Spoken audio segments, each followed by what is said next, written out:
Okay, magandang araw mga kabadyats, no? So ito, single spark plug, no? Magbibigay tayo ng simpleng idea tungkol sa paggagrasa nitong ating bearing dito sa kanyang gulong, no? Dahil ito yung walang fittings. So ito yung new version na walang fittings ang axle, no? So ayan, magbibigay tayo ng simpleng tips tungkol dito sa ating paggagrasa nito mga kabadyats. Yo! Yo! Sa biyahe mo, huwag mangamba. Jonathan na ang bahala. Kung motor mo'y hirap na sa daan, maingay na makina, di na maaasahan. Huwag kang mag-alala, may solusyon dyan. Sa Jonathan Shop, siguradong ayos yan. Kahit anong sira, kaya naming gawin. Mula makina hanggang preno't kadenang linis din. Sa Jonathan Motorcycle Repair Shop, ayos agad, walang Okay ito mga kabadyats, no? Natanggalan natin yung wheel flange. So tatanggalin muna natin itong pinaka dust seal o yung oil seal niya. Susungkitin natin yan ng flat screw, no? So ayan mga kabadyats.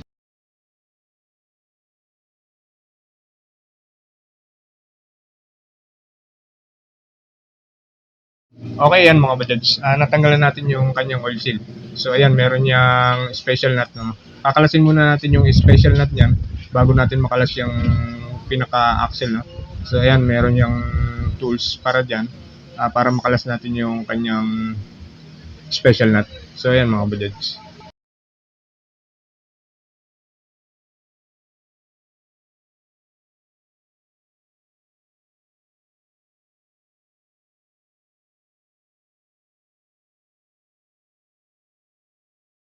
So ayan mga kabadyats, so natanggal na, naluwagan natin yung special nut, no? So, tinanggal natin yung pinaka may oil ring pa yon. Tapos ito ng special nut, no?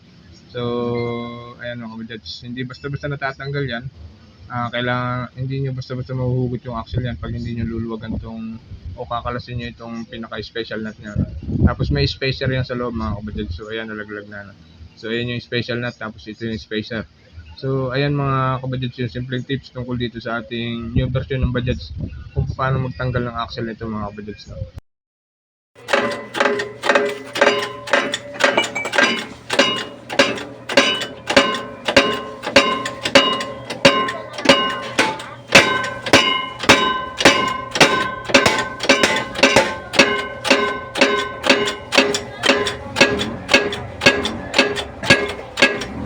Okay yan mga kabadyats, no? Pinepress na natin yung pinaka-axle.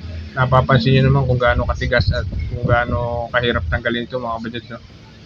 So pagkatanggal natin ng axle, meron pa sekreto yan mga kabadyats bago natin makalas yung bearing, no? So hugutin muna natin ito pinaka-axle para matanggal din natin yung bearing, no? So ayan mga kabadyats, yun yung mga simpleng idea sa ganitong mga new model na walang mga grease fitting yung axle, no?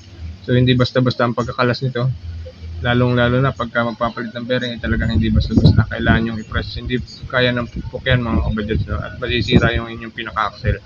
So ayan yung mga simple tips natin mga kabadyats. palya, siguradong top. Repair at maintenance, swak sa budget mo. Balik sa kalsada, hataw ulit ang motor mo. Hoy! Change oil, tune-up, check-up ng makina. Siguradong pulido, parang Okay, ito mga kabadyats, na hugot na natin yung pinaka-axle, no? So ito pa yung isang sekreto niyan mga kabadyats, no? Kaya hindi basta-basta yung pagtatanggal nito mga kabadyats. So ayan, meron yung circle clip dyan dito sa pinaka-bearing. So kakalasin muna natin yung circle clip, tapos ipe-press ulit natin yung pinaka-bearing. So ayan mga kabadyats, no? Yan yung pinaka-circle clip, no? Kakalasin muna natin yan para matanggal natin yung pinaka-bearing ng mga kabadyats. So ganyan kahirap ding palitan ng bearing tong mga single spark plug na walang grease fitting yung axle, no? So ayan mga kabadyats, yun yung mga simpleng idea natin tungkol dito sa ating single spark plug na nag-iisa lang ang bearing tapos wala pang grease fitting. So ayan, ipe-press ulit natin. Mapapansin nyo, napakatigas din yan mga kabadyats.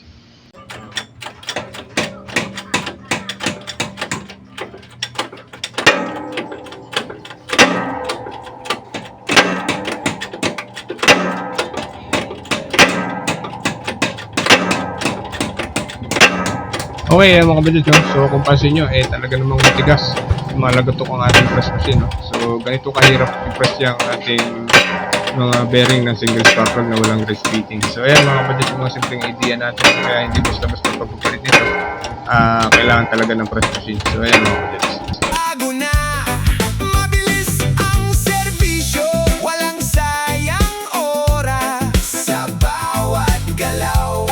Kalidad ang labas, trusted na serbisyo, maaasahan mo. Jonathan ang sagot sa problema ng motor mo. Okay, ito mga kabadyads, natanggalan natin yung bearing. So ito yung bearing niya, no? So nag-iisa lang yan pero medyo malaki.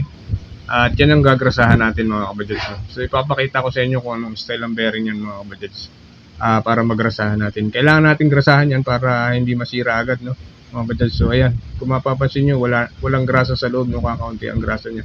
Kapag kaya ay nalublob sa tubig at pinasok ng tubig, ay sigurado kakalawangin yan mga kabadyads. Ganyan lang ang style ng bearing yan, puro bulitas din, no. Pero malaki siya mga kabadyads, nag-iisa. So ayan mga kabadyads. Sa Jonathan Motorcycle Repair Shop, ayos agad, walang palya, siguradong top. Repair at maintenance, swak sa budget mo. Okay, ito mga kabadyads, no? So hindi ko na pinakita yung paggagrasa, no. So ayan, pinakita ko na lang yung pagtatanggal at kung ito, papakita natin kung paano ibalik yan. Uunahin nating ilagay ay yung ating bearing, no. So ipe-press ulit natin yan mga kabadyads. Balik sa kalsada, hataw ulit ang motor mo. Oh yeah! Kahit saan ka man mapunta, basta motor mo'y alaga. Jonathan ang kasama sa biyahe mong masaya. Sa Jonathan Motorcycle Repair Shop, subok na serbisyo, di ka mabibigo, boss. Hey! Repair at maintenance, siguradong astig. Sa Jonathan Shop, motor mo'y pan. Okay, ito mga kabadyads, na ilagyan na natin yung pinaka-bearing, lalagyan na ulit natin ng circlip, tapos saka natin isusunod yung pinaka-axle. So ayan mga kabadyads, yung mga simpleng idea natin tungkol dito sa ating single spark plug na walang grease fittings yung ating axle. So ayan mga kabadyads. Talo palagi. Oh, yeah! Jonathan na yan, sa motor mo, siguradong maasahan.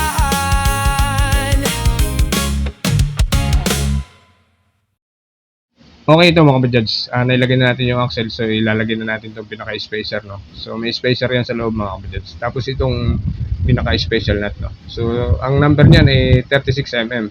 So ayan mga kabadyads. Ito ay simpleng idea lang natin tungkol dito sa ating mga single spark plug na walang grease fittings yung axle, no. Kailangan natin grasahan to dahil mabilis masira yung kanyang bearing, mabilis matuyo yung pinaka-grasa niya kapag hindi agad natin agapan, no? Dahil kukunti lang yung grasang nilalagay ng factory dito, kaya mabilis masira, no, mga kabadyads. Kapag hindi naagapan, talagang problema tayo dahil napakamahal ng bearing ito. Kapag kakaalam ko, ang bearing nito ay umaabot ng 1.8, no, plus labor pa mga kabadyads. So ayan mga kabadyads, yung mga simple tips natin tungkol dito sa ating single spark plug na walang grease fittings ang axle.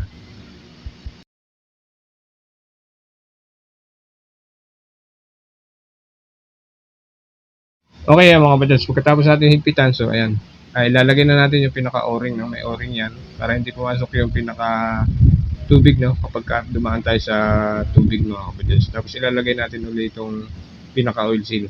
So ayan mga kabadyads, yung mga simple tips natin tungkol dito sa single spark plug, no.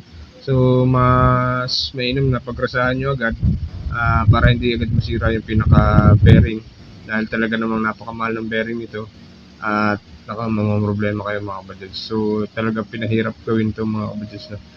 Ito, susunod na natin yung pinaka wheel plans. So same lang yan nung sa mga old model, no, itong wheel plans na to. So ayan mga kabadyads, yung mga simple tips.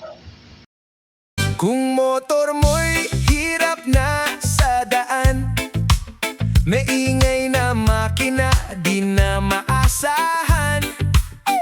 Huwag kang mag-alala, may solusyon dyan. Sa Jonathan Shop, siguradong ayos yan. Kahit anong sira,